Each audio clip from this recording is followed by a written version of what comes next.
कुछ कहानियां जंग से नहीं, जज्बे से लिखी जाती हैं, और कुछ जज्बे ऐसे होते हैं जो जमीन की मिट्टी में नहीं, दिल की धड़कनों में बसते हैं। यह कहानी भी कुछ वैसी ही है। साल था 1971। दक्षिण एशिया के नक्शे पर आग सुलग रही थी। भारत और पाकिस्तान के रिश्ते अब सिर्फ कागजों पर नहीं, बारूद की जुबान में बात कर रहे थे। पाकिस्तान की सेना पूर्वी पाकिस्तान, आज का बांग्लादेश, में अत्याचार कर रही थी। लाखों शरणार्थी भारत में आ रहे थे और भारत के सब्र की हदें टूटने के कगार पर थीं। लेकिन इस बार पाकिस्तान ने चाल खेली।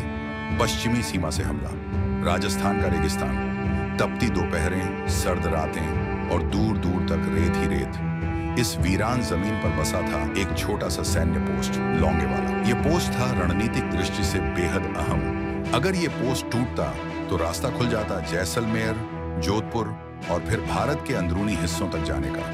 और इस पोस्ट पर तैनात थे महज 120 भारतीय सैनिक। 23वीं पंजाब बटालियन नेतृत्व कर रहे थे मेजर कुलदीप सिंह चांदपुरी। एक ऐसा नाम जो बाद में इतिहास में दर्ज होगा, लेकिन उस वक्त वो सिर्फ एक फौजी था, अपने देश की मिट्टी की रक्षा करने वाला एक बेटा। दूसरी ओर पाकिस्तान ने भेजा था 2000 से ज्यादा सैनिक, 40 से अधिक पैटर्न टैंक और भारी हथियारों से लैस एक पूरी टुकड़ी। उनका प्लान साफ था, रात के अंधेरे में चुपचाप सीमा पार करना और लौंगेवाला पोस्ट पर हमला करके भारत को चौंका देना। लेकिन वो ये भूल गए थे, ये भारत है और यहाँ की मिट्टी में सिर्फ रेत नहीं होती, शेरों का लहू भी होता है। 3 दिसंबर 1971 की रात रेगिस्तान में सन्नाटा था।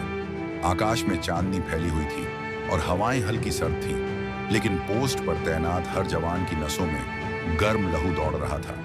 तभी वायरलेस पर आवाज आती है, सर, पाकिस्तानी टैंक मूव कर रहे हैं, दिशा है पश्चिमी सीमा, अनुमानित संख्या बहुत ज्यादा। मेजर चांदपुरी चुपचाप खड़े रहे। उनकी आंखें स्थिर थीं, लेकिन सोच तूफानी। उन्होंने अपने सैनिकों की तरफ देखा। कोई 19 साल का था, कोई 25 का, कोई अपनी शादी के सिर्फ 2 महीने बाद पोस्टिंग पर आया था। लेकिन उस रात उम्र की गिनती नहीं थी, सिर्फ एक बात थी, ये धरती बचानी है, चाहे जान जाए या जान से बढ़कर कुछ और। मेजर ने रेडियो उठाया और पूरे पोस्ट पर कमांड दी, सुनो जवानों, दुश्मन तादाद में ज्यादा है, उनके पास टैंक हैं, गोले हैं, हमारे पास सिर्फ बंदूकें हैं और ये मिट्टी। लेकिन याद रखना, ये मिट्टी हमारी माँ है और माँ की तरफ बढ़ने वाले हर कदम को रौंद देना है। हम पीछे नहीं हटेंगे। एक पल का सन्नाटा हुआ, फिर जैसे हर जवान की रगों में आग लग गई। किसी ने अपनी राइफल चेक की, किसी ने गोलियां सलीके से जमाई, किसी ने मां की तस्वीर को चूमा और किसी ने अपने जूते कस लिए, जैसे आखिरी लड़ाई में जा रहे हो। यह सिर्फ जंग नहीं थी, यह इम्तिहान था, हौसले का, फर्ज का और बलिदान का। उनके पास समय बहुत कम था। उनकी मदद सिर्फ एक वायरलेस सेट और आकाश में उड़ता विश्वास कि शायद सुबह तक एयरफोर्स आ जाएगी। रेगिस्तान की रात लंबी थी, लेकिन इन 120 फौजियों के इरादे उससे कहीं ज्यादा मजबूत। और वो आने वाली रात, वो सिर्फ गोलियों की नहीं होगी, वो होगी इतिहास की सबसे साहसी लड़ाइयों में से एक, जहां जज्बा ताकत से बड़ा साबित होगा। कभी कभी बंदूकों से नहीं, इरादों से जंग जीती जाती है, और लौंगेवाला इसका सबसे बड़ा सबूत बनने वाला था। जब तक सांस है तब तक लाश नहीं, और जब तक वर्दी है तब तक हार नहीं। रात अपने अंधेपन के सबसे गहरे मोड़ पर थी। रेगिस्तान की रेत ठंडी हो चुकी थी, लेकिन हर भारतीय फौजी की आंखों में आग थी। हर सिपाही जानता था, सुबह होने तक कुछ भी हो सकता है। दुश्मन 2000 से ज्यादा सैनिकों और 40 पैटर्न टैंकों के साथ बिल्कुल सामने था, और यहां थे बस 120। फिर भी ना कोई भागा, ना कोई झुका। मेजर कुलदीप सिंह चांदपुरी ने अपने यूनिट को समझाया, लड़ाई बराबरी की नहीं है, लेकिन हमारे इरादे उनकी गोलियों से भारी हैं। और याद रखो, हमारी हार का मतलब सिर्फ एक पोस्ट नहीं, पूरा रास्ता खुल जाएगा दुश्मन के लिए। उनके शब्दों में नारा नहीं था, जिम्मेदारी थी। रेडियो पर बार बार संदेश भेजे जा रहे थे, इमीडिएट एयर सपोर्ट रिक्वायर्ड। लेकिन रात में वायुसेना की उड़ान असंभव थी। अब मैदान सिर्फ इन 120 वीरों का था। रात 11:30। दूर रेत के टीलों में हलचल दिखने लगी। टैंकों की चेन की घर घर आवाज जैसे धरती को चीर रही थी। हर सैनिक अपनी पोजीशन पर था, घुटनों के बल, हथियार थामे, सांसें रोके, जैसे शेर शिकार के इंतजार में हो। पहला गोला गिरा, जमीन हिली, कंपन जैसे दिल तक पहुंची। लेकिन उस गोले से डरने वाले नहीं थे ये लोग। गोले गिरे, फिर गोलियां चली और 23वीं पंजाब बटालियन ने जवाब दिया सीधा दिल में। शुरुआती मुठभेड़ में भारतीय सैनिकों ने वही किया जो इतिहास में गूंजता रहेगा। उन्होंने टैंकों के सामने इंसानी हौसले की दीवार खड़ी कर दी। मेजर चांदपुरी ने जवानों से कहा, टैंक रुकेंगे नहीं, लेकिन हम भी पीछे नहीं हटेंगे। जहां तक हम रोक सकें रोकेंगे, और अगर एक भी टैंक आगे बढ़ा तो उसे हमारी लाशों से होकर गुजरना होगा। जवानों ने बॉर्डर लाइन पर खुद के खंदक बना लिए थे। रेगिस्तान की रेत को हथियार बनाया। मशीन गनें कम थीं, लेकिन जज्बा लाजवाब था। उन्होंने पाकिस्तानी टैंकों को रोकने के लिए रेत के टीले, स्पाइक और बारूदी सुरंगों का इस्तेमाल किया। हर टैंक को आने से पहले 10 मिनट की मौत से गुजरना पड़ा। रात 1 बजे दुश्मन ने अपना सबसे बड़ा हमला किया। एक साथ 14 टैंक और करीब 500 सैनिक एक ही दिशा में बढ़े।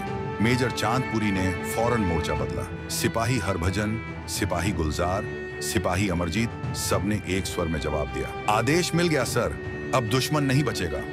बंकर से मशीन गनें गरजी, टैंकों पर हाथ से ग्रेनेड फेंके गए और एक एक करके टैंक चलने लगे। रेगिस्तान का आसमान उस रात सिर्फ चांदनी से नहीं, दुश्मन के जलते टैंकों की आग से रोशन हुआ था। कई जवान घायल हुए, कई शहीद भी हो गए, लेकिन कोई पीछे नहीं हटा। एक जवान की टांग उड़ गई, फिर भी उसने एक हाथ से मशीन गन पकड़ी और कहा, सर, जब तक मेरी एक उंगली सलामत है तब तक ये बंदूक चलेगी। ऐसे थे वो सिपाही। बॉडी नहीं, स्पिरिट लड़ रही थी। रात 3:30 दुश्मन ने चौथी बार हमला किया, लेकिन अब तक उनका मनोबल टूट चुका था। उन्हें समझ आने लगा था, ये एक 120 लोग सैनिक नहीं, आत्मा से जुड़ा हुआ तूफान है।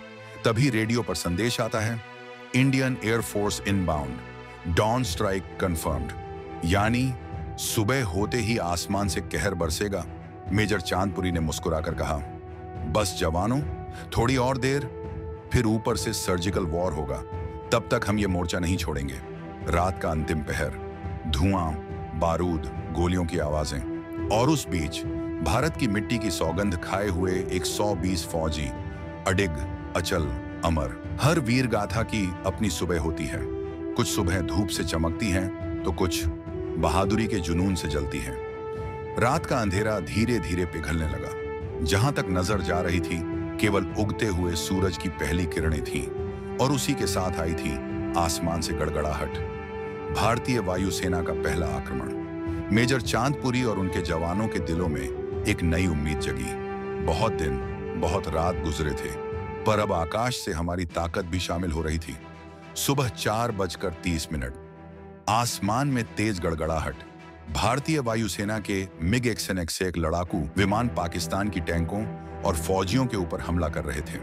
हर छुरा सा गोल चक्कर बनाते हुए दुश्मन की ताकत पर भारी पड़ रहा था। मेजर ने जवानों से कहा, देखो भाइयों, ये हवा हमारी है, ये आकाश हमारा है। टैंक जो तुम्हें डराते थे, अब आग की चपेट में हैं। जवानों के चेहरे पर थकी लेकिन दृढ़ मुस्कान थी। उनकी थकान हवा के गर्जन से डर गई थी, और एक जज्बा फिर से चमक उठा, जीत का। वायुसेना के हमले से टैंक ध्वस्त होने लगे, जैसे रेत के किले ढह गए हों। पाकिस्तानी सैनिक डर के मारे बिखरने लगे। अब वो जानते थे ये जंग आसान नहीं है, लेकिन पाकिस्तान के सेनापति ने हार नहीं मानी। उन्होंने अगला हमला तेज किया। फिर से टैंक बढ़े, फिर से गोलियां बरसी। मेजर चांदपुरी ने कहा, याद रखो, हम अकेले नहीं हैं। ये देश है हमारे साथ, ये जनता है हमारे साथ, और सबसे बड़ी ताकत है हमारा हौसला। जवानों ने उस पल एक दूसरे को ताकत दी। गुलजार ने कहा, सर, हम मरेंगे लेकिन कभी पीछे नहीं हटेंगे। अचानक दुश्मन ने हमारे रेडियो पर दमन शुरू कर दिया। संचार टूटने लगा, मगर जवानों का जज्बा टूटना नामुमकिन था। हर बंदूक की गोली एक आवाज थी। मेजर चांदपुरी ने अंतिम आदेश दिया, हमारा मोर्चा अब आखिरी है। टैंक पास आए तो हथियार छोड़ो मत। मुकाबला बढ़ता गया। 120 सैनिकों की हिम्मत ने 2000 दुश्मनों को घुटनों पर ला दिया। जैसे रेत के टीले झुक गए हों, लेकिन ये शेर नहीं झुके। भारतीय वायुसेना ने तीसरा और अंतिम हमला किया। टैंकों के ऊपर बम बरसाए गए। हर टैंक धूल में मिल गया। दुश्मन घबराया और भाग खड़ा हुआ। लौंगेवाला की लड़ाई खत्म हुई और 120 सैनिकों ने वो किया जो इतिहास की किताबों में अमर हो गया। कुछ कहानियां सिर्फ इतिहास नहीं होती, वो जिंदगी के वो सबक होती हैं जो हर दिल को झकझोर देती हैं।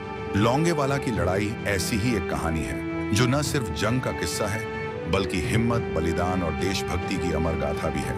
इस जंग से मिली सीखें ये वीर हमारे लिए प्रेरणा है, जो हमें याद दिलाती हैं कि चाहे परिस्थितियां कैसी भी हों, हमारा हौसला, हमारी एकजुटता और हमारी चाह हमें विजेता बनाती है।